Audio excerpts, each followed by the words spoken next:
you doing? Welcome back to my channel. And of course, today I'm on the outside. We're going to be learning a little bit of the secret in my garden. All right, we have a lot of plants to go through, so you're going to be learning. Stay tuned with me.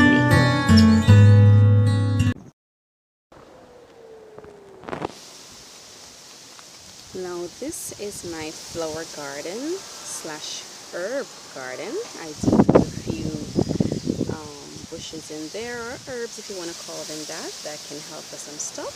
Alright, so I'm going to go through this just a little bit for you. Alright, so the first plant I have here, unfortunately I am not sure of the name of this plant, but I am going to look it up for you. Now, if you're watching and you know this plant, please leave a comment and let us know. I will get back to you with this one, of course, because I'll be doing a little research on this one. Alright, so this is very beautiful. It's easily maintained, only needs water and a few pruning, and I water this at least twice per week and it blooms up pretty well. I do have a few of them because it's easily maintained.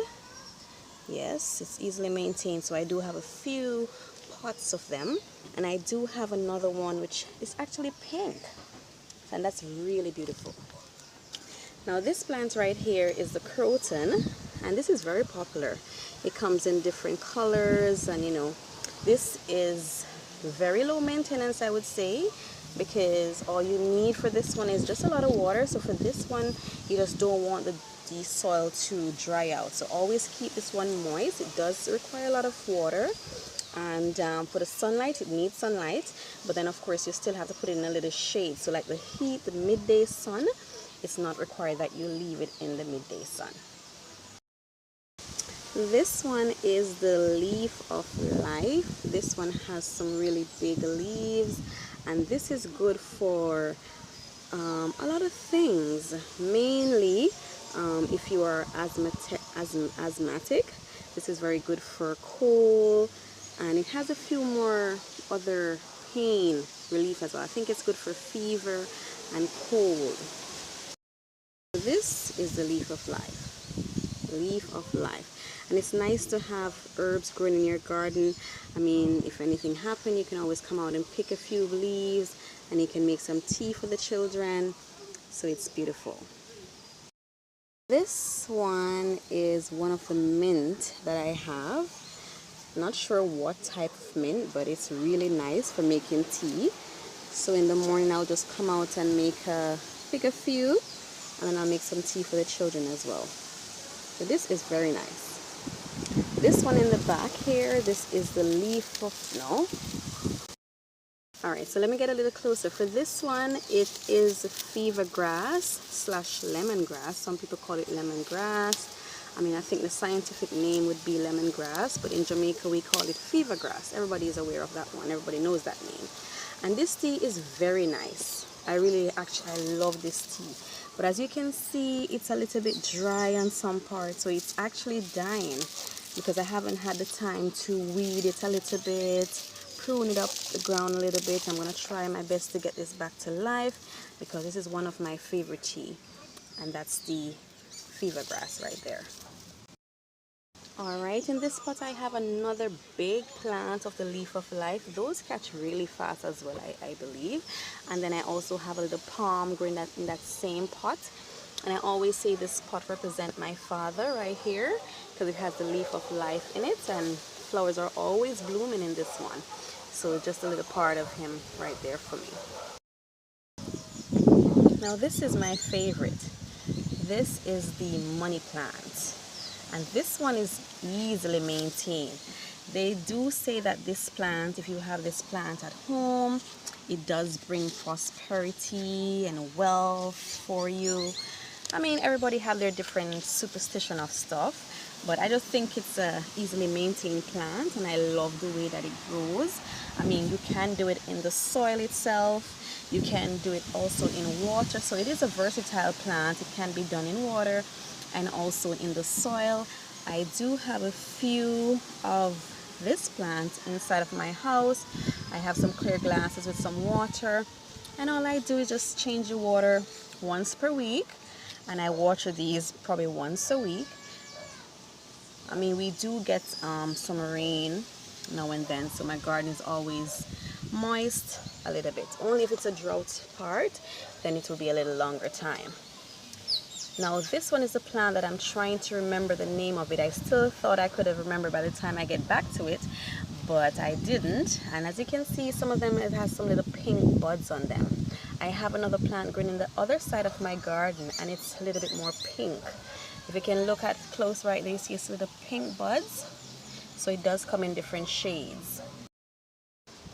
This one is a lemon tree, lime tree. I don't know how it got there, but this one is just growing in this pot, so I have it to transplant into the soil. Also, we have some sweet sap. In Antigua here, they call it sugar apple. In Jamaica, it's sweet sap. So this is a tree right here. These grow normally big, so this, of course, I have to transplant into bigger, well, not bigger pots, but in the soil itself, so then I can have the pots to do a few more things. And this is it, people. The plant, the money plant, is in the pot. That's the pot that it's in. And this is the flower garden for you. Beautiful, look at it. As you can see, my garden is a little bit green, so I do want a little bit more color to add to it. If you have any low maintenance flowers and any good ideas, you can always drop a comment. Put it in the comments so I can check it out, and I will see if I can get my garden to have a little bit more color. And the dog. So this is the secret of my garden. I normally would plant stuff like I've done papaya before.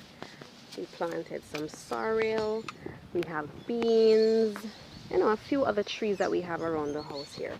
But this is my little spot right here. So what I'm going to be doing is just I'm digging a few holes, and it's just to show you I'm going to be doing some pumpkin seeds and also have some peppers. So we've reaped a lot of peppers since we've been here. So a lot of peppers. So stay tuned. Let me show you. So the sun has cooled down a little bit. Now that we're talking, I do have a little fun fact for you. Did you know that this earth has 80,000 of edible plants? Didn't know that, but it's a fun fact. Now you know. Now what I'm going to be doing is, look at this. I got some pumpkin seeds. The sun is a little bright, so the quality of the video is not going to be too clear. So I have a few pumpkin seeds, and normally they say you're not really supposed to plant the pumpkin seeds.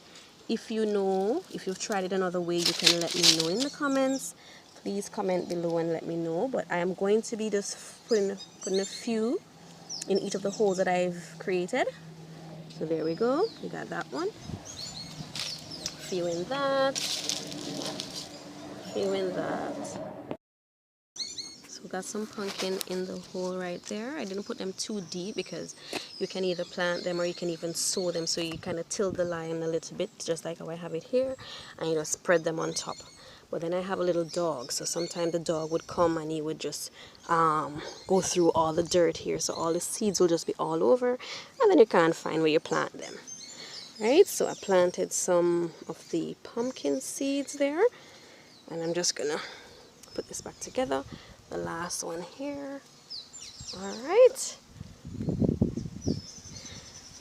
you're gonna tell me, I want you to comment and tell me what's your favorite